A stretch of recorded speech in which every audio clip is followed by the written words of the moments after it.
नमस्कार दोस्तों, Ashwani GS classes में आप लोगों का बहुत बहुत स्वागत है। सभी लोगों का वेलकम है। सारे स्टूडेंट्स आ जाएंगे अपने कॉपी पेन के साथ, क्योंकि 2 मॉक टेस्ट देने के बाद आज हम थ्योरी की क्लास लेने जा रहे हैं। आज आपको हम थ्योरी में संधि हमारा आज का टॉपिक होगा। संधि को आज हम एक्सप्लेन करने का, विस्तृत रूप से आपको सरल शब्दों में बताने का प्रयास रहेगा मेरा। पूर्ण प्रयास करूंगी मैं आप लोगों को कि जितनी भी पहले से भी जो बच्चे हिंदी पढ़ते आ रहे हों, उन्हें किसी प्रकार का इस टॉपिक में डाउट रहा हो तो वो अपने डाउट क्लियर करेंगे। और सारे बच्चे कमेंट करके बताना नहीं भूलेंगे कि उन्हें समझ में आया, नहीं समझ में आया, कहीं कुछ और संशय और कहीं डाउट्स तो नहीं रह गए। अगर ऐसा आप करेंगे तो हमें भी अच्छा लगेगा, आप लोगों को भी ये फ़ायदा होगा कि आप लोगों का डाउट क्लियर कर दिया जाएगा। तो चलिए दोस्तों, आज का क्लास हम स्टार्ट करते हैं। आप लोगों को प्लीज़ वीडियो को लाइक शेयर सब्सक्राइब ज़रूर कर दीजिएगा, ताकि इससे हमें भी जो मोटिवेशन मिलता है वो हमारे लिए पावर कैप्सूल का काम करता है। हम भी मोटिवेट होते रहें और आपको अच्छे से अच्छे वीडियो को अच्छे से अच्छे तरीके से पढ़ा के और रिकॉर्ड करके आपको हम देते रहें, ताकि आपकी जो पढ़ाई है वो इस लॉकडाउन में रुके नहीं। जो आप बच्चे कहीं कोचिंग नहीं जा सकते, वो घर बैठ के अपने पढ़ाई कर सकें। तो चलिए देखते हैं संधि क्या होता है। तो ये परिभाषा लिखी हुई है कि दो निकटवर्ती वर्णों के मेल से जो परिवर्तन उत्पन्न होता है, जो विकार उत्पन्न होता है, वो संधि कहलाता है। तो बच्चों, आप जो पहले हिंदी पढ़े होंगे तो कई बच्चों ने क्लास में अगर टीचर्स से पढ़ा होगा तो कुछ लोग ऐसा भी बताते हैं कि दो शब्दों के मेल से, तो वो बिल्कुल गलत है। सिरे से मैं उसे गलत कहती हूँ, खारिज करती हूँ कि दो शब्दों के मेल तो बिल्कुल नहीं होता। संधि में दो वर्णों का मेल होता है, दो ध्वनियों की मेल उत्पन्न होती है, दो शब्दों का मेल कतई नहीं होता। यहाँ शब्दों का मेल तो समास में होता है, संधि में वर्णों का मेल होता है। संधि में दो प्रकार के वर्णों का मेल होता है। यह दो वर्णों के मेल से जो विकार उत्पन्न होता है उसे संधि कहा जाता है। तो ये तो हमारी परिभाषा हो गई, ये हमारी किताबी भाषा हो गई। मैं आपको सरल शब्द में बताती हूँ कि दो निकटवर्ती वर्णों की जगह पर हम ये भी बोल सकते हैं कि दो ध्वनियों के मिलने से दो स्वर या व्यंजन, वो ध्वनि कुछ भी हो सकते हैं, वो स्वर भी हो सकते हैं, व्यंजन भी हो सकते हैं। तो दो ध्वनियों के मेल से जो विकार उत्पन्न होता है, दो ध्वनियों के मेल से जो विकार उत्पन्न होता है, उस विकार को संधि कहते हैं। इससे हम एक उदाहरण के माध्यम से मैं आप लोगों को समझाऊंगी। तो देखेंगे बच्चों कि हमारा संधि का उदाहरण क्या होगा। जैसे देखेंगे दो वर्णों, हमारा परिभाषा क्या कह रहा है, दो वर्णों या दो ध्वनियों का मेल। तो दो ध्वनियों का मेल कैसे हो रहा है ये आप देखेंगे। जैसे हम यहाँ लिखते हैं मत और यहाँ धन अनुसार, अनुसार, अनुसार। तो इसका दो ध्वनियों का मेल हम कैसे कराएंगे। ये जो त है, ये जो त है, इसमें ये तो व्यंजन है, यानी कि इसमें स्वर छुपा हुआ है। व्यंजन कभी भी बिना स्वर की सहायता से नहीं बोली जा सकती, इन्हें स्वर की सहायता लेनी पड़ती है। और स्वर जो होते हैं ये स्वतंत्र होते हैं, ये किसी पर निर्भर नहीं होते। ये जो इसमें जो त में अ छुपा है और ये जब दोनों का ध्वनियों का जब मेल होगा, जब ये दोनों ध्वनियों का मेल होगा तो इनसे जो विकार उत्पन्न होगा उसे संधि कहते हैं। मैंने ऐसा आपको परिभाषा में बताया। तो ये त का अ और ये अनुसार का अ, ये दोनों को जब हम मिला देंगे तो जब दो बार आप अ और अ साथ में बोल के देखिए, साथ में बोल के देखिए, थोड़े लंबे समय तक ऐसा उच्चारण आपको सुनाई पड़ेगा। तो इसका उच्चारण क्या हो जाएगा, आ। तो ये आ जो हो जाएगा, तो ये त में आकार की जब इसका हम इन दोनों को जब मिलाएंगे, इन दोनों के मिलाने से क्या विकार उत्पन्न होगा, तो मत और अनुसार को दोनों को जब मिलाएंगे तो क्या हो जाएगा, मतानुसार। क्या हो जाएगा, मतानुसार। ये जो ता है और ये अ है, इसका जो अ है इसका अ है मिलके आकार हो गया, ये आकार की मात्रा लग गई और ये नुसार उसी प्रकार से लग गया। तो ये संधि का कार्य होता है कि दो वर्णों के मेल, दो ध्वनियों का मेल या दो वर्णों के मेल से जो विकार उत्पन्न होता है, दो ध्वनियों के मेल से जो विकार उत्पन्न होता है उसे संधि कहते हैं। दो ध्वनियों के मेल से जो विकार उत्पन्न होता है उन्हें संधि कहते हैं। तो आगे देखेंगे कि संधि के भेद कितने होते हैं। संधि के परिभाषा को हमने देखा, संधि के परिभाषा को हमने पढ़ा और इस उदाहरण से हमने आपको समझाने का प्रयास भी किया। तो अब देखेंगे संधि के भेद कितने होते हैं। तो संधि के 3 भेद होते हैं, जैसा आपको स्क्रीन पे दिख रहा होगा। संधि के 3 भेद होते हैं, स्वर संधि, व्यंजन संधि और विसर्ग संधि। तो यहाँ देखेंगे दोस्तों, संधि का परिभाषा बिल्कुल क्लियर शब्दों में मैं एकदम से उसको साफ साफ बता दी हूँ, अच्छे से समझा दी हूँ। आप एकदम उसे नोट कर लीजिएगा अपने कॉपी में और अच्छे से अपने माइंड में भी सेट कर लीजिएगा कि संधि का परिभाषा क्या होता है। वहाँ 2 शब्दों का मेल कतई नहीं होता है, 2 वर्णों का मेल होता है। 2 वर्णों के मेल से जो विकार उत्पन्न होता है उसे संधि कहते हैं। संधि के 3 भेद होते हैं, स्वर संधि, व्यंजन संधि, विसर्ग संधि। अब हम स्वर संधि का उदाहरण देखेंगे। संधि क्लियर है, संधि के 3 भेद होते हैं, ये भी क्लियर। कॉपी में आप नोट्स करते जाइएगा, या जो बच्चे जानते होंगे पहले से वो अपना रिवाइज करेंगे, उन्हें नोट्स करने की आवश्यकता नहीं है। तो संधि में स्वर संधि का हम क्या परिभाषा देखेंगे।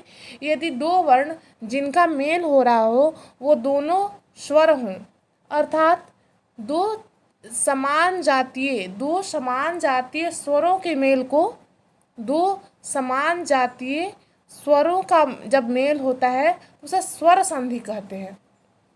अरे सॉरी, 2 समान जातीय नहीं, यहाँ होगा 2 स्वरों के मेल। जब 2 स्वर आपस में मिलेंगे, जैसे मिलने वाले 2 ऊपर जैसे हम उदाहरण देखे थे मतानुसार, उसमें एक अ और अ, तो दोनों स्वर थे। तो 2 स्वरों के मेल को स्वर संधि कहते हैं। 2 स्वरों के मेल को स्वर संधि कहते हैं। जैसे आप उदाहरण भी मैं आपको दे दूं, यहाँ बता देती हूँ, एक उदाहरण आपको दे के समझाती हूँ कि 2 स्वरों का मेल को स्वर संधि कहते हैं। 2 स्वरों का मेल कैसे होगा ये देखिए। जैसे हम लिखते हैं यहाँ देव आलय, ये देवालय का हो गया ना, देवालय का हो जाता है, देवालय का। जब विग्रह करेंगे तो क्या होगा, देव और धन आलय। तो इस देव में, इस व में अ छुपा है, क्योंकि वह जो है व्यंजन है, ये स्वर की सहायता से बोली जाती थी। इसका अ और ये आलय में यहाँ आ है, दोनों के दोनों स्वर है ना, दोनों के दोनों स्वर हैं। तो 2 जब स्वरों का मेल होगा, जब 2 स्वरों का मेल होगा और उससे जो विकार उत्पन्न होगा, 2 स्वरों का मेल होगा उससे जो विकार उत्पन्न, इससे क्या विकार हुआ, 2 स्वरों के मिलने से जो विकार उत्पन्न होगा वो स्वर संधि होगा।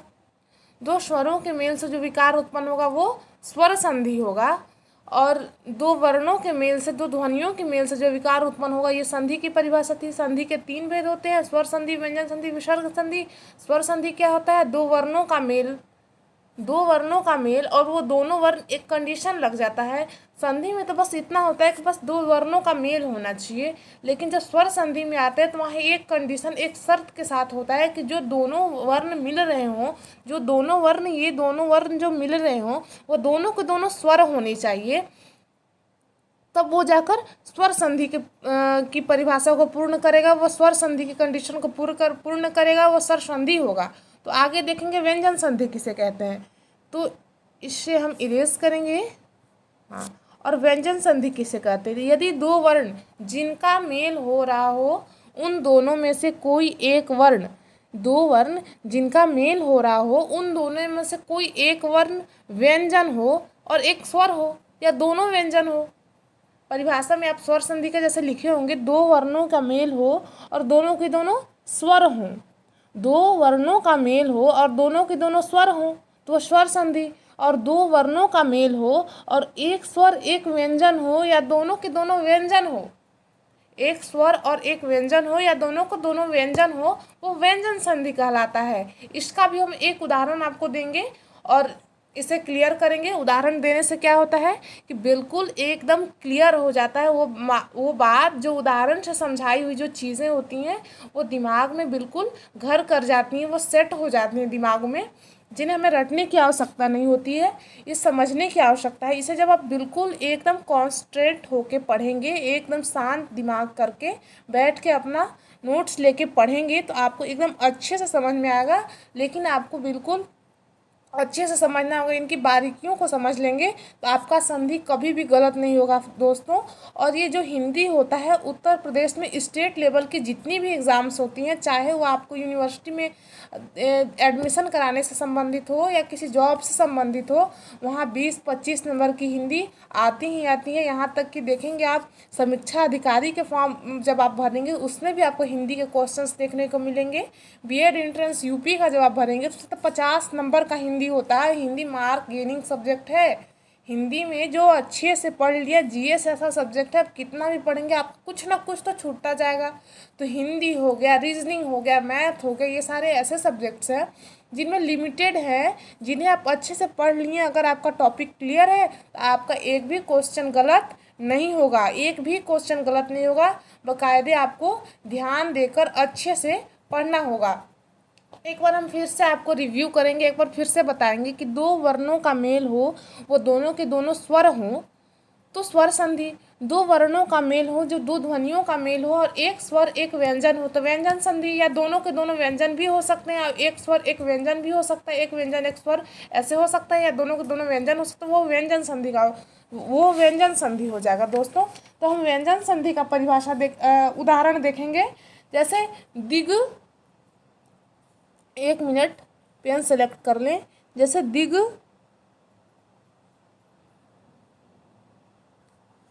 धन, नहीं ये देखेंगे हम व्यंजन संधि के लिए। व्यंजन संधि का दिग धन अंबर, यस अंबर, दिग धन अंबर। तो ये दी पूरा यदि क लिखा रहेगा दोस्तों तो यहाँ भी अ आ जाएगा, लेकिन व्यंजन संधि का परिभाषा देना होगा तो इसमें ऐसे लगाना होगा। ये लगा हलंत जब हम इसमें लगा देंगे तो ये आधा क हो जाएगा, और आधा क होगा तो व्यंजन में जब हम हलंत लगा देते हैं तो वहाँ स्वर का उच्चारण नहीं होता है, स्वर को हटा देते हैं, केवल व्यंजन का उच्चारण हो रहा है। तो दीग ऐसे नहीं बोलते, ऐसे नहीं बोलेंगे दीग धन अंबर, नहीं दिग, दिग मतलब दी का उच्चारण अधिक और क का उच्चारण एकदम कम समय के लिए। यानी कि यहाँ कहने का तात्पर्य है कि यह क पूरा नहीं है, ये क आधा है, आधा क है। यदि हम व्यंजन को बिना स्वरों की सहायता से बोलने का प्रयास करेंगे तो वो पूर्ण नहीं होते हैं, वो आधा होते हैं। उन्हें पूर्ण रूप में लाने के लिए हमें, व्यंजन को पूर्ण रूप में लाने के लिए हमें स्वर की सहायता लेनी पड़ती है। और स्वर जो होते हैं वो स्वतंत्र होते हैं, इन्हें किन्हीं की आवश्यकता नहीं है, ये स्वतंत्र होते हैं। तो दिग धन अंबर, तो इसका विग्रह तो हो गया दिग धन अंबर। इसका क्या होगा, विच्छेद करेंगे तो दिगंबर। इसका विच्छेद क्या होगा, दिगंबर, दिगंबर। तो यहाँ आपने देखा कि एक तो स्वर है, और ये जो क है ये आधा क है, ये व्यंजन है। तो यहाँ थोड़ी सी अच्छे से साफ नहीं दिख रहा होगा, लेकिन जो बच्चे अच्छे से सुन रहे होंगे मेरी बात को, जो बच्चे अच्छे समझ रहे होंगे, वो अपने कॉपी में साफ आप तो कॉपी पेन जो बच्चे लेकर बैठे होंगे वो तो साफ लिख सकते हैं। हमारे पास है स्क्रीन छोटा होने की वजह से लिखने में थोड़ी प्रॉब्लम होती है, इसलिए सब ऐसे हो गया है। इसे हम क्लीन करेंगे और आगे देखेंगे। आगे क्या आता है, तो स्वर के 3 भेद थे। स्वर संधि, जहाँ दो स्वरों का मेल हो, जहाँ ऐसे दो ध्वनि मिल रहे हो, दोनों के दोनों स्वर हो, ये कंडीशन यदि पूरी होती है तो स्वर संधि। एक स्वर एक व्यंजन हो या दोनों के दोनों व्यंजन हो तो व्यंजन संधि। थर्ड क्या होता है, विसर्ग संधि। विसर्ग संधि बहुत ही आसान है, विसर्ग संधि को पहचानना एकदम आसान है। इन्हें कैसे समझेंगे, यदि दो वर्ण जिनका मेल हो रहा हो उनमें कहीं भी विसर्ग लगा हो, उनमें कहीं भी विसर्ग लगा हो। विसर्ग मतलब क्या होगा, विसर्ग मतलब ये देखिए, एक उदाहरण मैं आपको दूंगी, एकदम क्लियर हो जाएगा, पानी जैसा एकदम साफ हो जाएगा, उसमें कोई डाउट आपको नहीं बचेगा।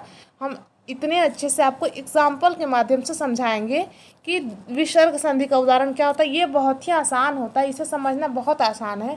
इसका जैसे देखेंगे, निह नि संदेह, ऐसे बोलते हैं निसंदेह, मेरा एग्जाम क्लियर हो जाएगा।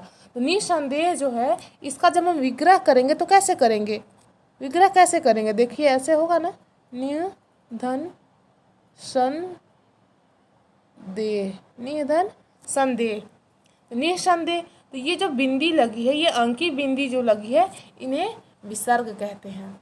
इन्हें क्या कहते हैं, इन्हें विसर्ग कहते हैं। निह धन संदेह, तो निसंदेह जो हो गया ये व्यंजन संधि का उदाहरण हो गया, सॉरी विसर्ग संधि का उदाहरण हो गया। इसी तरीके से इसमें और उदाहरण बहुत सारे हैं दोस्तों, जैसे मन धन योग, मनोयोग, मन धन योग। तो मनोयोग का जब हम जो भी वर्ड ऐसे दिया होगा कि निसंदेह में कौन सा संधि है, स्वर संधि, विसर्ग संधि, व्यंजन संधि, तो उसका हम दो पार्ट में उसे डिवाइड करेंगे, उसका विच्छेद करेंगे, विग्रह करेंगे। तो विग्रह करेंगे तो कैसे होगा, जैसे मनोभाव, मनोभाव का विग्रह करेंगे तो क्या होगा, मन धन भाव, मन ऐसे होगा ना, मन धन भाव।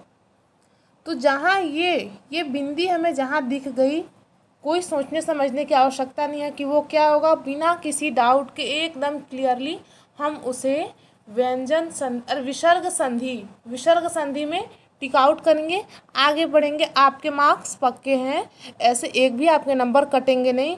संधि को पहचानने का एकमात्र तरीका है उसका विग्रह करके देखें, विग्रह करके देखें। यदि दोनों स्वर हों, यदि मिलने वाले दोनों स्वर हो तो स्वर संधि, एक स्वर एक व्यंजन हो या दोनों को दोनों व्यंजन हो तो व्यंजन संधि। तो ये तो स्वर और व्यंजन संधि को, विसर्ग संधि का एकदम आसान है, बस देखेंगे उन्हें का विग्रह करके। इसका ये भी एक कारण है कि आपको विग्रह करना भी सही से आता हो, तभी आप कर पाएंगे। विग्रह करना भी आपको सही से आता हो। अगर सही से जो बच्चे विग्रह कर लेते हैं उन्हें ये पहचानने में कोई डाउट नहीं होगा, वो आसानी से पहचान लेंगे कि ये कौन सा संधि है। तो ये आपको मैंने बता दिया कि संधि की परिभाषा क्या होता है, संधि के भेद कितने होते हैं, उन भेदों का भी परिभाषा मैंने आपको दिया और एग्जाम्पल के माध्यम से समझाया। तो अब आगे हम देखेंगे ये स्वर संधि के भेद जो आपको ये स्क्रीन पर दिख रहे होंगे, इन्हें आप देख लेंगे।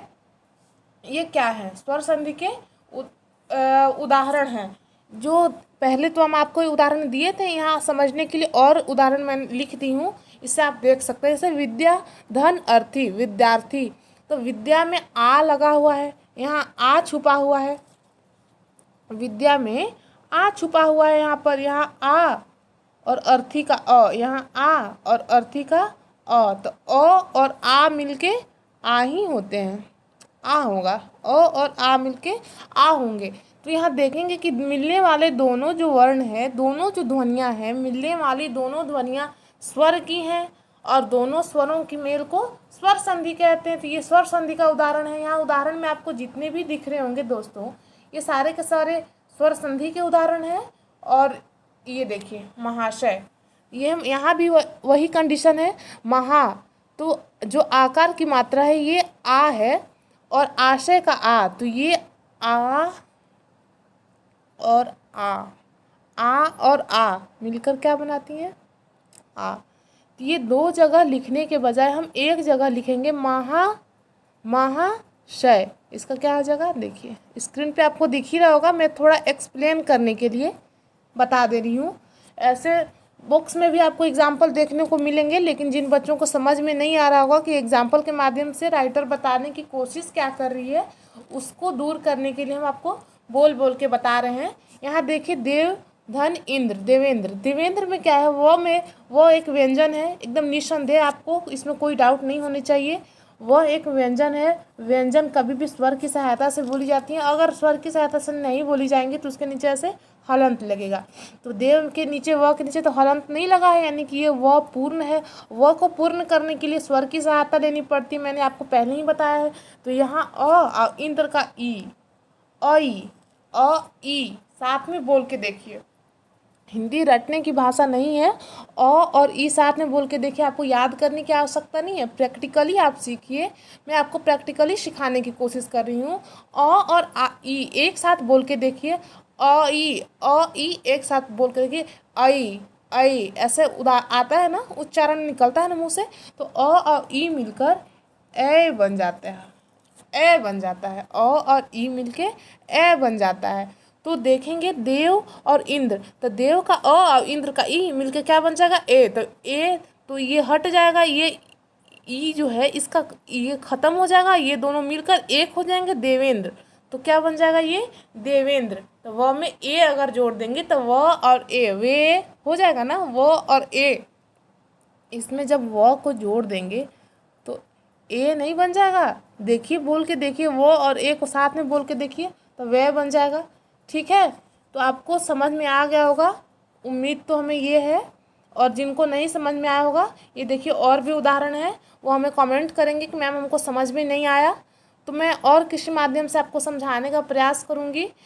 और मुझे जहाँ तक की उम्मीद है, आप लोग भी बच्चे जो होंगे एकदम ऐसे बच्चे होंगे जो पहले से पढ़ के आ रहे हों, किसी न किसी प्रकार का डाउट रह गया हो, आप भी बीएड की तैयारी कर रहे होंगे या फिर कुछ किसी जॉब के लिए कोई एग्ज़ाम देने की तैयारी कर रहे होंगे, तो पहले से पढ़ के कुछ ना कुछ तो आए ही होंगे। तो इतने हिंट्स देने के बाद आपको ये तय है कि समझ में आ गई होगी बातें। और जिन लोगों को समझ में नहीं आई होगी, जिनका हिंदी वीक रहा हो, जो इंग्लिश मीडियम से पढ़ के आए हो या कोई भी कारण रहा हो, वो नहीं अच्छे से पढ़ सके हों, तो मैं आपको समझाने का पूर्ण प्रयास करूंगी। ये जैसे देखिए स्क्रीन पर एक दो और एग्जांपल मैं समझा देती हूँ। जैसे जल और उर्मी, तो यहाँ देखेंगे जल ल यहाँ पे पूरा लिखा हुआ हो, ल में अ छुपा हुआ है, इस ल का जो अ है वो, और उर्मी, उर्मी में बड़ी ऊ, तो अ और ऊ एक में मिलाई औ, औ औ हो जाता है ना। साथ में बोल के देखिए, अ और ऊ साथ में बोल के देखिए, तो क्या हमें उसका परिणाम मिलेगा, औ औ। तो इस जो ज और उ, तो ल का जो अ है उसको और ये उर्मी का उ को मिला देंगे तो ओ हो जाएगा। तो इसका क्या हमें परिणाम मिलेगा, जलो धन उर्मी, जलोर्मी। ओ कार की मात्रा लगेगी और ये जो ल उ जो है ये हट जाएगा, और ये ल में ओकार की मात्रा, इन दोनों के संलयन से, इन दोनों के संयोग जब होगा तो ओकार की मात्रा लग जाएगी, और ओकार की मात्रा लगने से हमें परिणाम क्या मिलेगा, जलोर्मी। ठीक है बच्चों, आगे बढ़ें। इसे इरेज करते हुए हम आगे बढ़ेंगे, आगे देखेंगे आगे क्या दिखता है। आपकी स्क्रीन पे आपको दिख रहा होगा आगे क्या आया, स्वर संधि के भेद। तो हमने देखा, एक बार फिर से मैं रिव्यू करूँगी।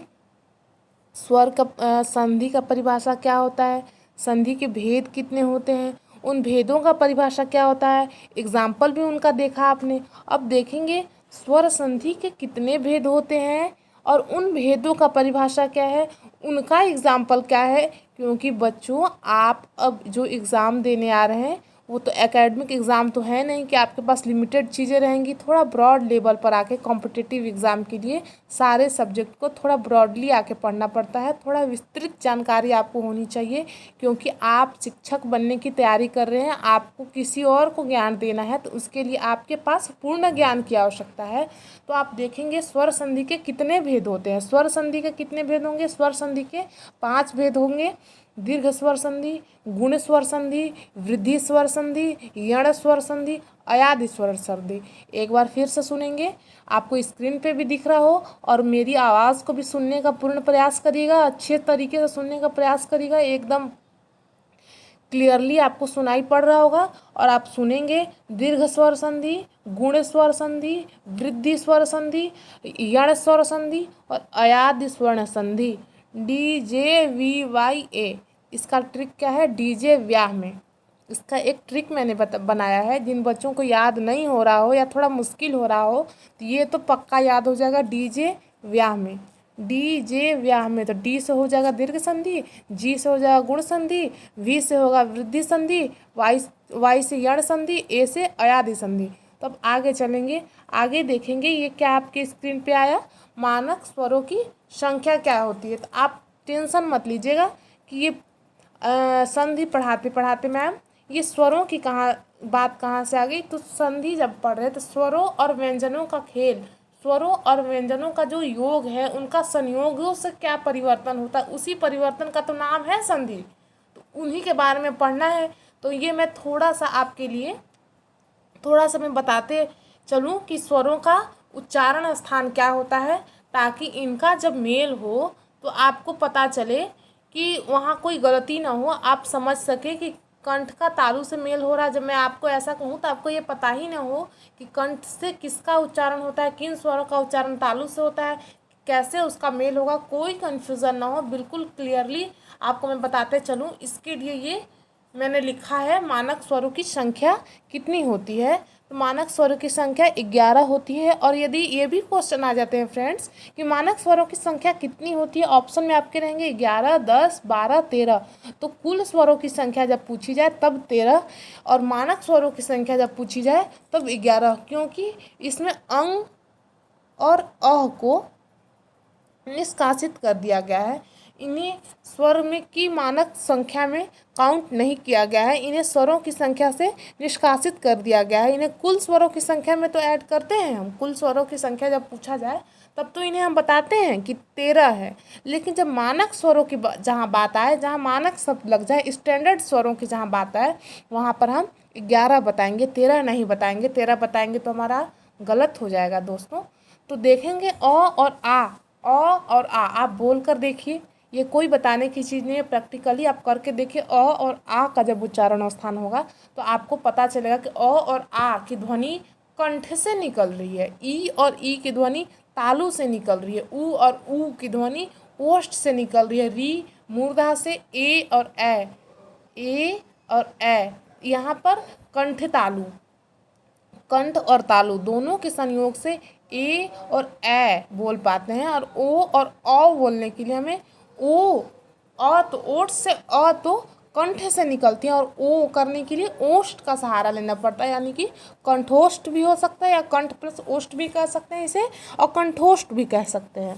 तो ये तो हम स्वरों की बात थी कि मानक स्वरों की संख्या कितनी होती है, इनका उच्चारण स्थान कहाँ से होता है। अब हम आगे जैसे देखे थे कि स्वर संधि की तीन भेद होते हैं, स्वर संधि, दीर्घ स्वर संधि, व्यंजन संधि, विसर्ग संधि। और स्वर संधि की 5 भेद होते हैं।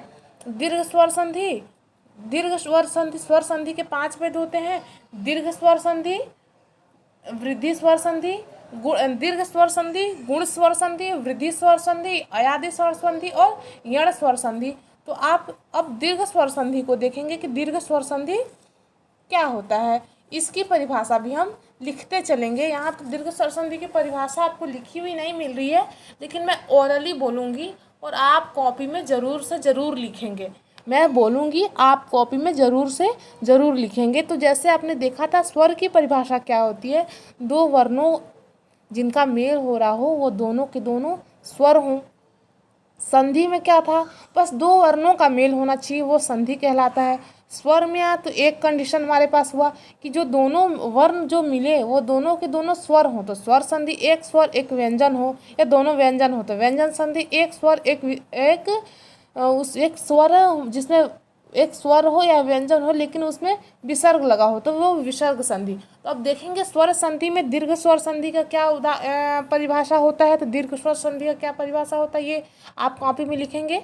दीर्घ स्वर संधि का क्या होता है कि दो सजातीय वर्णों के मेल से उत्पन्न होने वाले विकार को दीर्घ स्वर संधि कहते हैं। दो सजातीय मतलब दो समान जाति के स्वरों से। समान जाति से मेरा क्या तात्पर्य है ये भी मैं आपको बताते चलूँ।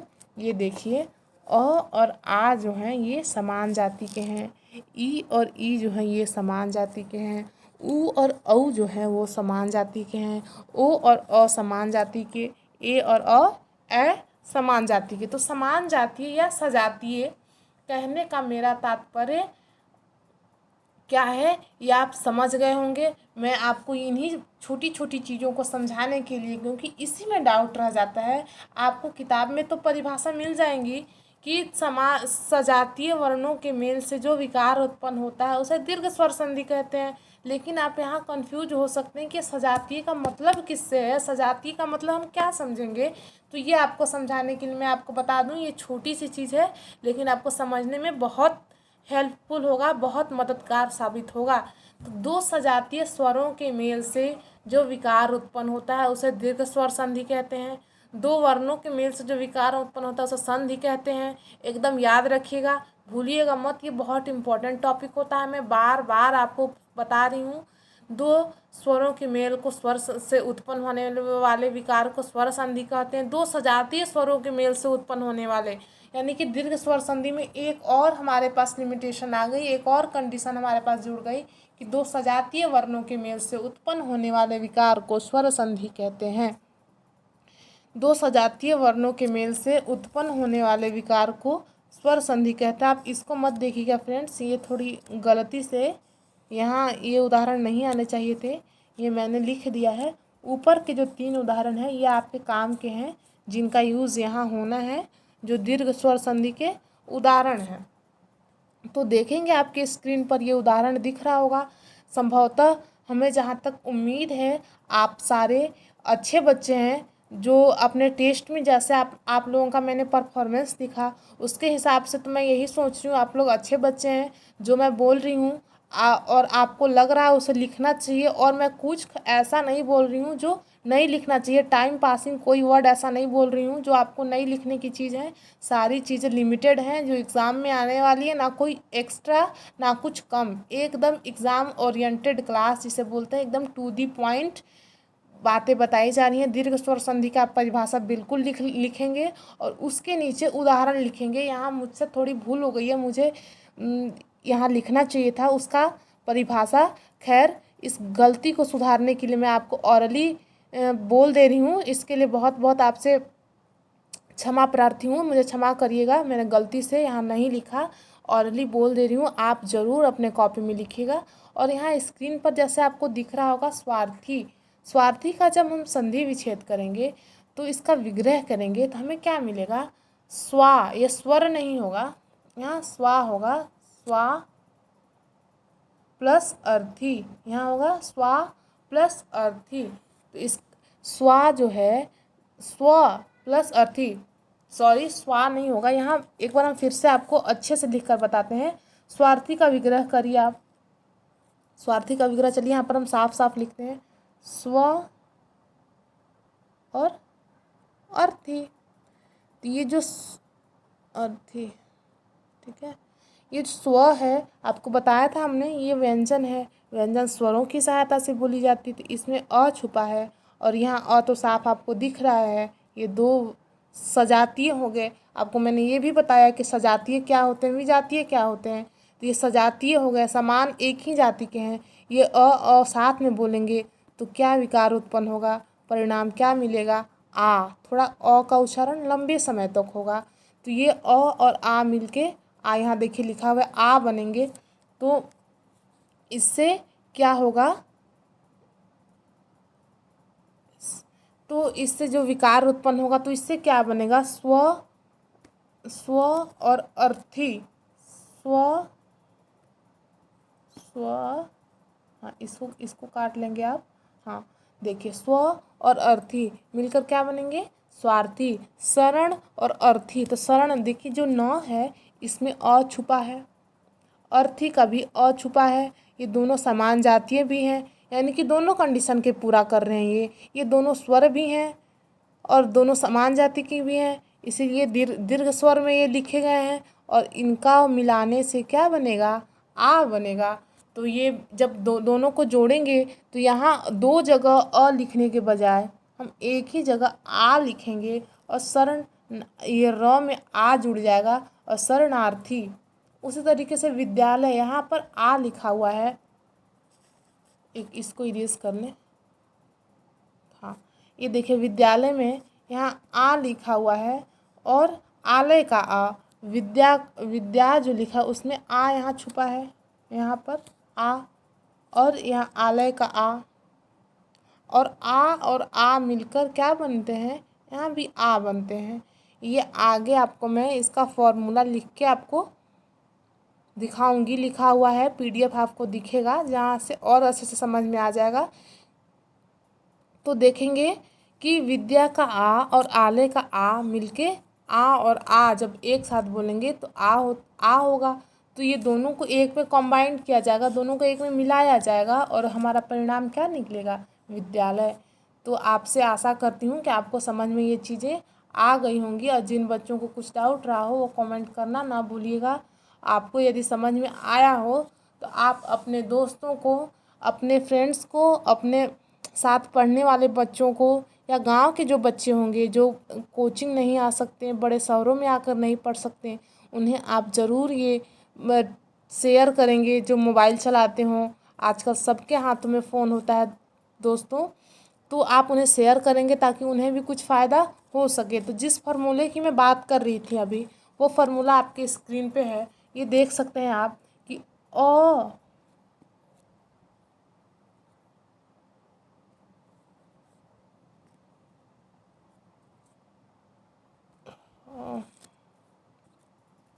अ और और जब मिलेंगे तो ये दोनों का आप साथ में उच्चारण करेंगे तो आपको क्या ध्वनि सुनाई देगी? साथ में बोलिए अ। थोड़ा देर तक बोला जाएगा आ, ऐसे आएगा आवाज़। तो ये हो गया स्वर संधि का एक फर्स्ट फार्मूला। समान जाति के हैं ये दोनों समान जाति के हैं और ये दोनों के मिलने से और के मिलने से क्या बनेगा? आ बनेगा। और आ को भी जोड़ने से क्या बनेगा? अ बनेगा। अब आगे देखेंगे, ये भी देखिए दोनों समान जाति के आपको दिख रहे होंगे। ये मैंने बताया ना समान जाति क्या क्या होते हैं, ये दोनों समान जाति के हैं। और ये जैसे को मिलने से बड़ा अ बनता है, उसी तरीके से छोटी ई को मिलाकर बड़ी ई बनेगी, या बड़ी ई को मिला के बड़ी ई बनेगी। या फिर ऐसा भी हो सकता है कि एक छोटी ई एक बड़ी ई इक्वल टू बड़ी ई, दो छोटी ई इक्वल टू बड़ी ई, दो बड़ी ई इक्वल टू बड़ी ई, एक बड़ी एक छोटी इक्वल टू बड़ी ई। तो ये उदाहरण है जो आप अपने स्क्रीन पर देख रहे होंगे, ये उदाहरण है। इनको आप ज़रूर से ज़रूर देखेंगे। जैसे मत अनुसार, मत में अ लगा है, ये मैं आपको बता चुकी हूँ पहले से भी। मत में अ छुपा है और अनुसार का जो अ है, ये दोनों को मिला के और मिल के क्या हो जाते हैं? आ हो जाते हैं। तो ये हो जाएगा कॉम्बाइंड हो जाएगा, दोनों एक में मिल जाएगा। एक में जब मिल जाएगा, दोनों का संयोग होगा, दोनों का जब मेल होगा तो मतानुसार। राम में अ छुपा है और अवतार का ये दोनों जब एक में मिलेंगे, दोनों के संयोग से क्या विकार उत्पन्न होगा? तुम आकार लग जाएगा और ये जो अवतार का है ना, ये हट जाएगा तो क्या हो जाएगा? रामा अवतार। उसी तरीके से आगे देखिएगा, सत्य धन आग्रह, तो य में अ छुपा है, आग्रह का आ, तो और आ मिलके आ हो जाते हैं। उसी प्रकार से आगे देखिएगा, कवि, कवि बोलिए तो इसमें ई छिपा है, छोटी ई, और इंद्र में भी छोटी ई, तो छोटी ई मिलकर क्या हो जाएंगे? दो छोटे छोटे मिलकर ऐसे भी ये है बड़ा बन जाता है एक। तो एक छोटी ई और एक छोटी ई, दो छोटी ई मिलकर एक बड़ी ई बनाते हैं, और दो बड़ी ई मिलकर भी एक बड़ी ई बनाता है। एक छोटी ई एक छोटी ई और एक बड़ी ई मिलाकर भी एक बड़ी ई का निर्माण करते हैं। इसका एग्जाम्पल आप देख रहे हो, जैसे कवि का छोटी ई और इंद्र का छोटी ई मिला के एक बड़ी ई का निर्माण हुआ। और कवि में जो ये देखेंगे, ऐसे इधर से ऐसे लगा हुआ, ये छोटी ई हो गई, तो ये बदल के ये कैसे बदल जाएगी? ये बड़ी ई में बदल जाएगी, ये बड़ी ई में बदल जाएगी। और हमारा परिणाम क्या मिलेगा हमें? कविंद्र। उसी प्रकार से मुनि में जो छोटी ई लगा है और इंद्र का जो छोटी ई है, ये दोनों मिलाकर क्या हो जाएंगे? मुनीन्द्र। अवि धन इष्ट, अवि में छोटी ई और इष्ट भी छोटी ई मिलाकर क्या हो जाएगा? अविष्ट। रवि में छोटी ई और इंद्र में छोटी ई मिलाकर रविंद्र। उसी प्रकार से देखेंगे नाग धन ईश्वर, तो ग में जो है ग नागा नहीं, यहाँ पर नागा होगा, गा होगा। नागा, इसमें भी बड़ी ई और इसमें ईश्वर में भी बड़ी ई मिला के नागेश्वर। रजनी में बड़ी ई और ईश में बड़ी ई मिला के रजनीश। नारी में बड़ी ई और ईश्वर में बड़ी ई मिलाकर नारीश्वर। सती में बड़ी ई और ईश में बड़ी ई मिलाकर सतीश। तो आपको जहाँ तक हम सोच रहे हों, संभावना व्यक्त करने हों, तो आपको किसी प्रकार का कोई डाउट नहीं रहा होगा। तो हम आगे पढ़ रहे हैं फ्रेंड्स, आगे बताते हैं। अभी इसमें बहुत, ये थोड़ा लंबा चैप्टर होगा और ये तो बच्चों को ट्रिकी चैप्टर भी लगता है। इसमें बहुत सारे बच्चों का गलत भी होता है, वो गलती ना हो इसके लिए मैं आपको ये पढ़ाते जा रही हूँ। और बहुत बहुत सरल शब्दों में, बहुत सारे उदाहरणों के माध्यम से मैं आपको समझाते आ रही हूँ। तो यहाँ आप आपके स्क्रीन पर देखेंगे, हमने अ का ई के साथ, देखिए अ का अ का अ के साथ, अ का आ के साथ, आ का आ के साथ मेल करवा लिया। उसके बाद ये हो गया। उसके बाद आपने देखा होगा कि हमने ई का ई के साथ, ई का बड़ी ई का बड़ी ई के साथ और एक बड़ी ई और एक छोटी ई का भी मेल करवा लिया और उससे उत्पन्न होने वाले विकार को भी देख लिए। तो आप देखेंगे ऊ और ऊ का, बड़ी ऊ और छोटी ऊ का, और बड़ी ऊ और बड़ी ऊ का, और एक छोटी ऊ एक बड़ी ऊ का मिलाने से क्या विकार उत्पन्न होता है उसे भी देख लेंगे। जैसे भानु में छोटी ऊ लगा है और उदय में भी छोटी ऊ है, दोनों को मिलाकर पर फॉर्मूले में आपको दिख रहा होगा कि दो छोटी ऊ मिलेंगे तो एक बड़ी ऊ हो जाता है। तो भानुदय गुरु में छोटी ऊ और उपदेश में भी छोटी ऊ। तो यहाँ थोड़ा सा कंफ्यूज मत होइएगा, गुरु उपदेश जहाँ होता है यहाँ रू नहीं है, यहाँ तो रू है, यहाँ रू है, गुरु उपदेश। तो ये जो रू होता है ना, एक ये बड़ी होता है और एक ऐसे होता है, ये छोटी होता है। ठीक है, तो कोई कंफ्यूज नहीं होगा, ये बड़ी होता है एक छोटी होता है। तो ये दोनों मिलाकर एक बड़ी हो जाता है। अनु में छोटा और उदित में छोटा ऊ मिलाकर बड़ी हो जाता है। सुक्ति सु में छोटा ऊ और उक्ति में छोटा ऊ मिलाकर एक बड़ा ऊ। उसी प्रकार से देखेंगे बड़ी ऊ वधु और ऊर्मी, ऊर्मी में बड़ा ऊ और वधु में बड़ा ऊ मिलाकर वधूर्मी। जल और उर्मी मिला देंगे तो क्या हो जाएगा जलूर्मी। ये जो जलूर्मी है ये किसका उदाहरण है, एक छोटा ऊ और एक बड़ा ऊ का उदाहरण है। दोस्तों ये कंफ्यूज नहीं होइएगा इसको देख कर कि इसमें तो बड़ा ऊ है, वधु और उर्मी में तो दोनों बड़ा बड़ा, ये भी बड़ा है और ये भी बड़ा है, ये तो सही है इसके अकॉर्डिंग।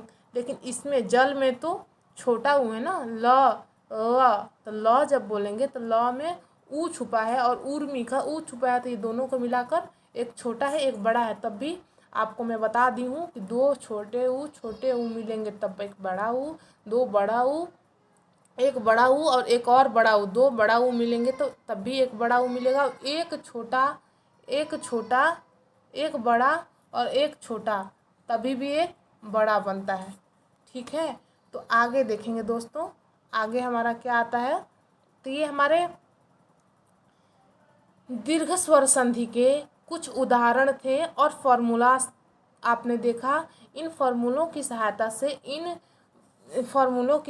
से इन सूत्रों की सहायता से आप याद करेंगे और आपके पास कोई विकल्प नहीं है। और आपने यदि कहीं पढ़ा होगा ट्रिक के माध्यम से तो वो कुछ उदाहरणों पर तो लागू ट्रिक हो सकते हैं, ट्रिक जो हैं कुछ उदाहरण पर तो लागू हो सकते हैं, लेकिन सारे जगह सर्वत्र सभी जगह वो लागू नहीं होंगे, वो ट्रिक कहीं ना कहीं फेल कर जाएगा। लेकिन जब आप इस तरीके से यदि आप पढ़ लेंगे बिल्कुल आसान बिल्कुल सरल शब्दों में मैंने जैसे आपको बताया है, इस तरीके से आप जब पढ़ लेंगे तो आपको किसी प्रकार का कोई संशय नहीं रहेगा। और एक और बात मैं आपको बता दूँ, ये जो चिन्ह दिख रहा है दीर्घ स्वर संधि को पहचानने का क्या चिन्ह है, उसमें या उसका विग्रह करेंगे तो उसमें आपको क्या देखने को मिलेगा, ये दीर्घ की निशान जो है ये दीर्घ का साइन होता है, ये भी दीर्घ का साइन है, ये भी दीर्घ का साइन है। तो ये आपको मिलेगा जब आपको उसका विग्रह करेंगे, जब आप विग्रह करेंगे तो आपको जैसे मिला देवालय, तो देव और आलय, तो आलय में बड़ा ये डंडा आपको दिख जाएगा, ये डंडा दिखेगा आपको आलय में। उसी प्रकार से जल उर्मी अगर आप लिखते हैं तो जल और उर्मी जब मिला तो जल उर्मी जब हम लिखते हैं, एक मिनट, जल उर्मी जब लिखते हैं तो आपको यहाँ दिखेगा, नहीं सॉरी, इसमें जैसे देखिए कविंद्र, इसमें आपको दिखेगा ये बड़ी ई की मात्रा, ये जो मात्रा है ना ये बड़ी ई की मात्रा। एक खड़ी पाई मिल सकती है आपको दीर्घ स्वर संधि में दिखने के लिए, एक बड़ी ऊ की मात्रा मिल सकती है, एक बड़ी ऊ की मात्रा मिल सकती है। जैसे देखिए वधु और उर्मी, तो ये वधु में देख रहे हैं ना, आप देख पा रहे होंगे ये वाली मात्रा, ये दीर्घ स्वर संधि को पहचानने का एक ट्रिक है। जब आपको ये सब कुछ समझ में ना आए आप उसका विच्छेद करेगा, आपको इस तरह का साइन जिसमें दिख जाए ये दीर्घ का, जहाँ साइन आपको दिख जाए सोच लीजिएगा कि वो दीर्घ स्वर संधि है और आप अपना आंसर अच्छे से देख पाएंगे। तो अगला हमारा क्या आ जाता है, स्वर संधि के 5 भेदों में पहला हमने स्वर संधि को देखा। दूसरे नंबर पर गुण संधि आ जाता है। गुण संधि आज पढ़ेंगे और इसके बाद नेक्स्ट क्लास में और पढ़ेंगे। ये छोटा है दोस्तों, इससे मैं सोचूं कि इसी क्लास से पढ़ा दूं, आप लोगों का क्लियर हो जाए, तो आप भूलिएगा मत। पहले हमने संधि देखा, दो ध्वनियों के मेल से जो विकार उत्पन्न होता है उसे संधि कहते हैं। संधि के तीन भेद, स्वर संधि, व्यंजन संधि, विसर्ग संधि। दो स्वरों का मेल तो स्वर संधि, एक स्वर एक व्यंजन या दोनों व्यंजन तो व्यंजन संधि, एक उसमें विसर्ग लगा हो तो विसर्ग संधि। विसर्ग संधि बिल्कुल ही अलग है। तो स्वर संधि के अंदर देखा दीर्घ स्वर संधि, दो सजातीय वर्णों के मेल को दीर्घ स्वर संधि कहते हैं। और गुण स्वर संधि क्या कहते हैं? यदि अ और आ के बाद ऊ या छोटी ऊ या बड़ी ऊ या बड़ी ई या छोटी ई और री स्वर आए तो दोनों मिलकर क्रमशः ए, ओ और अर बन जाते हैं। अब देखना है आपको, जैसे अ और आ के बाद अ और आ जो हैं, इन स्वरों के बाद जब ई या फिर छोटी ई भी हो सकती है, बड़ी ई भी हो सकती है, और ऊ छोटी ऊ भी हो सकती है, बड़ी ऊ भी हो सकती है। तो आप यहाँ जैसे मैंने आपको ये लिखा था, ये आपको अभी काम आएगा। जैसे देखिए कि अ और आ गुण स्वर संधि को मैं समझा रही हूँ, उसको समझाने के लिए मैं इसका सहारा ले रही हूँ। इसके सहारे से एकदम इजी वे में आपको मैं समझा रही हूँ। आप देखिएगा, जब अ और आ का मेल तालु और ओष्ठ, यानी कि जब कंठ का मेल तालु और ओष्ठ और मूर्धा से होता है, जब कंठ का मेल तालु से, ओष्ठ से और मूर्धा से, जब कंठ का मेल तालु, ओष्ठ और मूर्धा से होता है तो उससे जो विकार उत्पन्न होता है वो गुण स्वर संधि होता है। ये गुण स्वर संधि का परिभाषा है। सारे बच्चे अपने कॉपी में लिखेंगे कि जब कंठ कंठ और कोष्ठ बनाएंगे अ और आ, जब कंठ स्वर अर्थात ओ अ और आ का मेल तालु, ओष्ठ और मूर्धा अर्थात ई बड़ी ई, ऊ बड़ा ऊ, री से होता है और जो विकार उत्पन्न होता है, और उससे जो विकार उत्पन्न होता है तो क्या बन जाता है? ओ, ए, ओ और अर बन जाता है। वो गुण स्वर संधि कहलाता है। ठीक है, तो अब चलिए आपने पेज पर आएंगे जहाँ हमें पढ़ना था। हाँ, तो देखेंगे कि जब अ और आ, यानी कि जब कंठ का मेल तालु और मूर्धा, जब कंठ का मेल, जब देखिए यहाँ पर फिर से मैं आपको दिखा दूँ, जब कंठ का मेल तालु, ओष्ठ और मूर्धा से होता है, जब कंठ का मेल तालु, ओष्ठ और मूर्धा से होता है, जब कंठ का मेल तालु से होगा, ओष्ठ से होगा, मूर्धा से होगा, इससे जो विकार उत्पन्न होगा तो क्या होगा? इससे जो विकार उत्पन्न होगा तब अ और आ का जब ई ऊ या ई या री से मेल कराएंगे तो ए, अ और अर बन जाता है। तब ए, अ अर बन जाता है, जैसे आपको दिख रहा होगा। अ का मेल ई से करा तो ए बन गया है, आ का मेल ई से करा तब ए बन गया। ये सब जैसे आपको दिख रहा हो तो ये सब गुण स्वर संधि में आ जाते हैं। इसे अच्छे से समझिएगा, थोड़ी समझने की चीज़ है, रटिएगा बिल्कुल नहीं, बस समझना है। जब स्वर जब अ और आ, जब अ और आ अर्थात कंठ स्वर का मेल जब मूर्धा से तालु से और ओष्ठ से होता है, जब कंठ स्वर का मेल मूर्धा से तालु से ओष्ठ से होता है तब ए, ओ और अर बन जाता है। तब ए, अ और अर बन जाता है। अर कब बनता है? जब री से जब मेल होता है तब अर बन जाता है। री अर्थात मूर्धा, री का उच्चारण स्थान यहाँ आप देखा ना आपने, री का उच्चारण स्थान कहाँ से होता है? मूर्धा से। और ऊ का ओष्ठ से, तालु से ई का। तो जब देखेंगे अ और आ का जब मिलन ऊ से यानी कि ओष से, ई से यानी कि तालु से, और री माने मूर्धा से, तो जब अ और आ का मिलन मूर्धा से होता है तो अर बन जाता है। जब अ यानी कि कंठ का मिलन ओष्ठ से होता है तब ओ बन जाता है। ओ बोलकर देखिए, ओ जो होता है कंठ और ओष्ठ की सहायता से बोली जाती है, कंठ और ओष्ठ की सहायता से बोली जाती है, तब ओ बन जाता है। और जब अ का ई से जब संयोग होता है तब ए बन जाता है। ये हमारे गुण स्वर संधि के का जो सूत्र हुआ उसे बिल्कुल अपने दिमाग में सेट कर लीजिएगा। और उसका उदाहरण मैं कुछ दे देती हूँ जिससे बिल्कुल क्लियर हो जाएगा, डाउट नहीं बचेगा। अब देखिए उदाहरण से मैं आपको समझाने का कोशिश करूँगी। जैसे देव और इंद्र, देवेंद्र का जब हम संधि विच्छेद करेंगे, विग्रह करेंगे देवेंद्र का, तो क्या मिलेगा हमें? देव धन इंद्र। तो देव में अ लगा है, इंद्र में छोटी ई, तो अ और ई आगे से तो हमने पहले से जो पढ़ा है उसमें देखा था सजातीय स्वरों का मेल। यहाँ विजातीय स्वरों का मेल हो रहा है। विजातीय स्वरों का मेल कहाँ होता है? गुण स्वर संधि में। स्वर संधि में सजातीय अगर मिलन होगा तो अ का आ के साथ ही होगा, अपने जात के साथ ही होगा। अ का ई के साथ जहाँ मिलन होगा वो गुण स्वर संधि में आ जाएगा। बिना कोई डाउट के एकदम क्लियर रखेंगे आप। अलग अलग दोनों को करना सीखिए, शब्दों को अलग अलग करना सीखिए, चीज़ों को अलग अलग करना सीखिए। मैं आपको बहुत ही सरल शब्दों में बताया है। जब सजातीय वर्णों का मेल हो तो स्वर संधि, विजातीय का मेल हो, विजातीय में जब कंठ का मेल मूर्धा से हो, कंठ का मेल तालु से हो, कंठ का मेल ओष्ठ से हो, और उससे क्या बन जाता है? ए अ और र अर बन जाता है। देखेंगे देव का अ और इंद्र का ई मिला के देवेंद्र बन गया, यानी कि देवेंद्र। तो अ और ई मिलके क्या बना? अ और ई मिलके यहाँ पे ए बना, तब ना देवेंद्र हो गया। व को ए के साथ जोड़िए, व को ए के साथ जोड़िए, व और ए एक साथ बोल के देखिए, वे आपका उच्चारण आपको सुनाई देगा। उसी प्रकार से नग में अ जुड़ा है और इंद्र का अ, तो अ और ई मिला के ए निकलेगा, हमारे मुख से आवाज़ ध्वनि आएगी, ए की ध्वनि आएगी। उसी प्रकार से जब छोटी ई से मिला रहे थे और यहाँ बड़ी ई से जब मिलाएंगे तो अ और बड़ा ई मिलाकर क्या हो जाएगा? तो यहाँ पर ए दिनेश, ठीक है।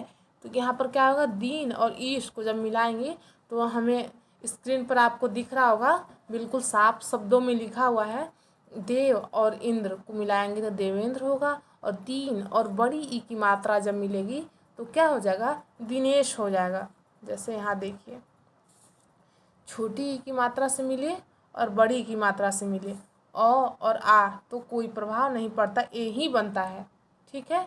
ऊ से मिलेगा तो ओ बनेगा, और अर से मिलेगा, और री से मिलेगा अ या आ, री से जब मिलेगा तो अर बन जाता है।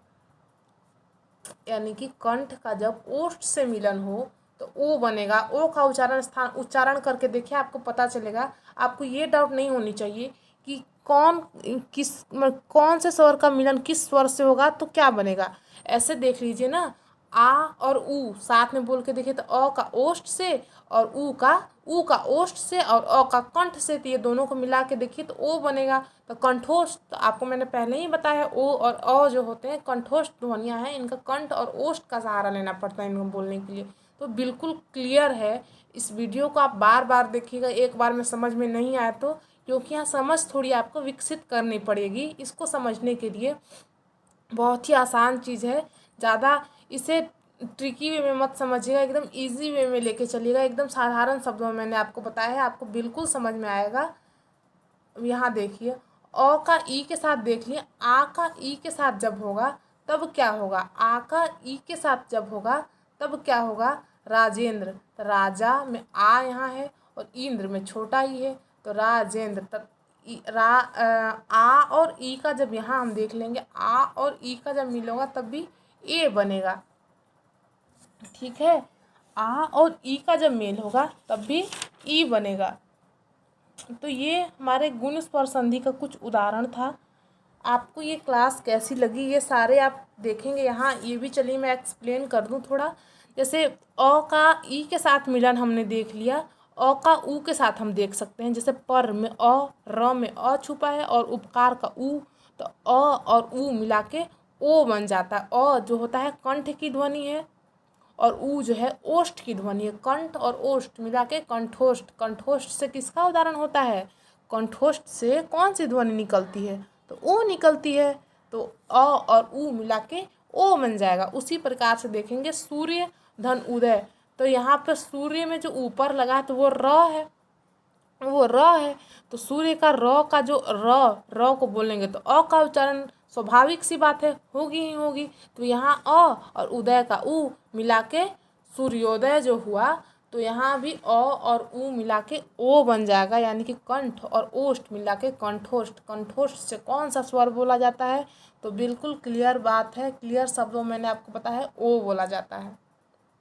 उसी प्रकार से हम र के साथ अ का और आ का संयोग करके देखेंगे। जैसे महा में अ है और ऋषि में र है, ओ और ई को मिला के अर बन जाता है। तो महर्षि, महर्षि, इसको एकदम जब तोड़ कर देखेंगे तो म का अ, देखिए ये भी मैं आपको बता ही दूँ, अ और ह कैसे लिखेंगे, ह अ, और जब ये स को लिखना होगा तो ये स कैसे बनता है, ये श प्लस, सॉरी यहाँ यहाँ ये थोड़ा गलती हो गया, यहाँ ज्ञा नहीं होगा, यहाँ होगा री, री। और ये भी संयोग से बनता है ना, ये भी संयुक्त व्यंजन है, इसे भी याद रखना, ये भी संयुक्त व्यंजन है। स्पेस कम है, मैं नहीं लिख रही हूँ, ये भी संयुक्त व्यंजन है, ये आप लोगों को पता होना चाहिए। जो ये छ होता है, ज्ञा होता है, ये श होता है, ये तीनों संयुक्त व्यंजन है दोस्तों, ये संयुक्त व्यंजन है। तो आपने देखा, एक बार मैं सबको रिव्यू करूँगी कि राज और ऋषि। तो राज ज है तो ज में अ छुपा है, अ का री के साथ जब मिलन होगा तो राज ऋषि। तो और राज ऋषि, राज ऋषि को बोल के देखिए, आपको बीच में अर का उच्चारण एकदम बिल्कुल क्लियर एकदम दिखाई देगा। र का उच्चारण, अर का उच्चारण कैसे हो रहा है अ को और र को मिलाने से। तो इसको पहचानने का क्या चिन्ह है, इसे भी आप देखते चलेंगे, इसको पहचानने का क्या चिन्ह है। जैसे दीर्घ स्वर संधि को पहचानने का मैंने आपको ये बताया था कि ये पाई लगी होगी या ये लगा होगा, ये दीर्घ का साइन है। उसी प्रकार से गुण स्वर संधि को पहचानने के लिए ये पाई नहीं होगी, ये ऐसे होगा, एक रहेगा ऐसे, और ये लगा रहेगा। ये गुण को पहचानने का चिन्ह है। जैसे आपको दिख रहा होगा, देखिए इसका भी जब ये यहाँ सप्तर्षि नहीं होगा, ये देखिए यहाँ देव और ऋषि मिलके गलती लिखा हुआ है, देव ऋषि, देवर्षि, देवर्षि होगा, सप्तर्षि नहीं होगा, देवर्षि होगा। ये जैसे आपने देखा गुण स्वर संधि में, इसका जब विग्रह करेंगे तो आपको गुण स्वर संधि के जो उदाहरण होंगे, गुण स्वर संधि के जो उदाहरण होंगे उसमें आपको दिखेगा ये इस तरीके से पाई या इस तरीके से पाई देखने को आपको मिलेंगे। ये गुण स्वर संधि के इस तरीके से ऐसे लगा हुआ गुण स्वर संधि के उदाहरण हैं। तो दोस्तों, आपको ये वीडियो कैसा लगा कमेंट करके बताना नहीं भूलिएगा। आपका कहीं डाउट रह गया हो उससे भी बताना बिल्कुल नहीं भूलिएगा, ताकि मैं आपके डाउट को क्लियर कर सकूं कमेंट के माध्यम से। जिन बच्चों को ये क्लास अच्छी लगी होगी वो ज़रूर इस क्लास को ज़्यादा से ज़्यादा शेयर करेंगे, लाइक करेंगे, सब्सक्राइब करेंगे, क्योंकि लगातार आपको मैं अच्छे से जितना सरल शब्दों में हो सके समझाने का प्रयास की हूँ। लगभग 1 घंटे का ये वीडियो है, आप लोग इसे बिना रुके बिना स्किप किए लगातार इसे देखिएगा। एक बार में नहीं समझ में आया तो उसके 2 बार 3 बार इस वीडियो को देखिएगा। बिल्कुल मैं ये विश्वास के साथ कह सकती हूँ कि आपको ये वीडियो ज़रूर अच्छी लगेगी। आज के लिए इतना ही, कल फिर मिलेंगे एक नए वीडियो के साथ, एक नए क्लास के साथ। तो आज के लिए इतना ही। अब नमस्कार दोस्तों, जय हिंद।